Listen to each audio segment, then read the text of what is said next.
Jadi saya dan sahabat saya Mas Kirdi Putra punya karakter yang berlawanan. Kami tuh sudah 20 tahun berbisnis bareng. Satu syaratnya, kami nggak boleh satu kantor. Kenapa? Karena karakter kami berlawanan. Pasti berantemnya. Contohnya gini, saya ini global, orangnya global. Partner saya, Mas Kirdi, itu orangnya detail. Bisa dibayangkan, saya kalau ngomong kalimatnya simpel. Pokoknya saya nggak mau tahu ya, saya pengen anu. Bagi orang detail, kata-kata nggak mau tahu mau anu tuh apa? Dia minta lebih rinci lagi, gitu ya, lebih rinci lagi. Kemudian saya ini risk taker, dia safety player. Jadi dia kalau bos ini belum detail nih, ini belum pas nih, dia harus secure. Saya beta aja, saya eksekusi. Itu kalau bisnis. Karena itu kami udah 20 tahun. Jadi ingat bahwa untuk Anda sukses, Anda bisa melakukan apapun sendiri. Contohnya, Anda bisa jualan kacang, Anda menjadi sukses. Anda berbisnis properti sendiri, Anda bisa sukses. Tapi menjadi milioner dan menjadi bilioner, percaya saya, Anda perlu tim. Nah, tim seperti apa yang Anda butuhin? Percaya saya, tim yang Anda butuhkan adalah tim yang oposit dengan Anda. Itu berita buruknya. Maksudnya oposit gini, karakternya berlawanan. Kalau Anda orangnya suka nabung, pelit, gitu ya, ambil kata ekstrim aja, suka nabung, pelit, sangat calculated gitu ya. Apa yang terjadi kalau karakter teman Anda atau partner Anda seperti itu juga, hitung-hitungan juga dan lain sebagainya, nggak pernah jalan itu usaha Anda. Dan Anda cari orang seperti apa? Anda cari orang yang berlawanan dengan Anda, yang suka pamer, yang suka show off, yang suka belanja, yang nggak bisa nabung. Karena orang kayak gini selalu up to date dengan informasi, selalu up to date dengan fashion, dan selalu bisa melihat sisi positif. Sementara kita orang-orang yang pelit seperti saya ini adalah selalu melihat dari sisi negatif gitu ya. Nanti kalau hujan gimana? Nanti kalau banjir gimana? Nanti kalau coronavirus 70.000 gimana? Ngerti nggak? Itu sifat alami saya. Ada sifat seperti sekarang yang pemimpin sekarang, enggak kok, corona itu nggak mematikan, cuma 2% gitu ya. Jadi kalau kena 100 orang cuma 2 orang gitu kan gitu. Walaupun kalau orang seperti saya bilang, gimana kalau nanti 100.000, 2% itu kan 2.000 kan banyak, rumah sakit aja nggak cukup dan lain sebagainya. Oh, nggak bakal ke sana, itu yang positif gitu. Kebetulan yang positif ini adalah pejabat negara gitu ya. Bisa dibayangin kalau yang positif, yang negatif seperti saya, bawaannya kan pengen perang sama Cina, pengen perang sama Amerika, bener nggak? Pengen mendirikan kedaulatan sendiri gitu.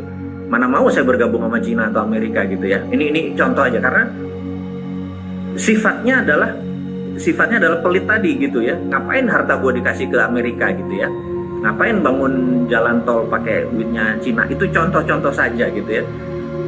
Jadi sekali lagi, bukan apa-apa. Pada saat orang seperti saya, si Sontoloyo ini jadi, negara ini pasti gemeteran karena bawaannya pengen perang aja sama negara-negara penjajah itu gitu ya. Orang kayak saya ini kayak Soekarno lah kira-kira, bawaannya pengen meledak-meledak gitu ya. Jawa Timurannya keluar, anco-ancoin orang gitu ya, anco-ancoin negara lain gitu. Pasti gayanya orator yang nembak-nembak Trump lah, kalau nanti penggantinya siapa juga serang juga gitu. Oke, itu hanya sebagai contoh. Nah, jadi kita kembali ke Sio Kaya. Untuk sukses Anda bisa melakukan apapun, tapi untuk jadi milioner atau bilioner Anda perlu partner. Dan partner ini karakternya harus berlawanan dengan Anda, karena siapa yang garuk punggung Anda adalah orang partner Anda. Jadi teamwork, jadi talent, bakat Anda, win the game. But championship need a teamwork. Jadi teamwork win championship. Sekali lagi, yang kita mau ceritakan hari ini adalah kedua-duanya. Bagaimana menemukan talent kita dan bagaimana kita mencari partner gitu ya. Nah, Sio Kaya ini akhirnya adalah dapat 2 hal yang saya pelajari. Satu dari CEO-nya Primbon Jawa tadi. Yang pertama adalah dari Carl Gustav Jung. Saya ini mengidolakan dia sekali. Jadi saya pelajari tentang sifat. Jadi manusia itu ada 2. Manusia itu ada 2. Ada orang manusia yang sangat kreatif atau orang langit, ada orang yang di bawah yaitu orang bumi, orang sensori.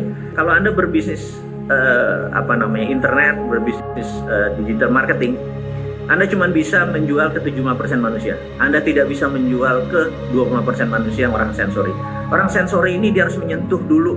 Misalnya dia mau beli kain, spray gitu, dia harus sentuh spraynya. Dia nggak mungkin lewat internet karena dia nggak bisa pegang, dia nggak bisa nyium baunya. Itu orang sensori. Tapi sisanya mereka bisa membeli lewat internet base. Jadi jangan pikir Anda berbisnis digital bahkan bisa mendapatkan 100% market. Nggak bisa yang sensori. Jadi orang bumi kita sebut orang sensori dan orang langit. Kemudian tadi ada orang yang people person. People person adalah orang yang suka orang. Kemudian ada system person, orang yang tidak comfort dengan orang lain, dia selected. Kemudian dia orang introvert adalah system person, orang extrovert adalah people person. Dan tidak ada orang yang 100% extrovert, tidak ada orang yang 100% introvert. Jadi ada yang 70% extrovert, 30% introvert dan lain sebagainya. Nah, ternyata kalau 4 itu digabung, orang kreatif, orang sensori, orang ekstrovert, orang introvert, ada 4 karakter utama. Dan tentunya ada yang cross, ada yang orang langit ketemu orang people person, ada people person ketemu orang bumi gitu ya. Ada jadi 4 CEO kayak Anda. Ini yang saya mau diskusikan. Jadi pertanyaannya adalah Anda tahu nggak Anda masuk yang mana gitu ya? Mana karakter Anda? Tapi nanti jangan bingung karena kita ada di siokaya.com, Anda masuk sana Anda udah tahu nanti karakternya. Jadi nanti ada rumus 1, 2, 3. Sekali lagi, untuk sukses Anda harus memahami rumus 1, 2, 3. Rumus 1, 2, 3 itu dalam organisasi Anda harus ada orang langit, harus ada orang manajemen di tengah, dan harus ada orang bumi. Itu syaratnya, gitu ya.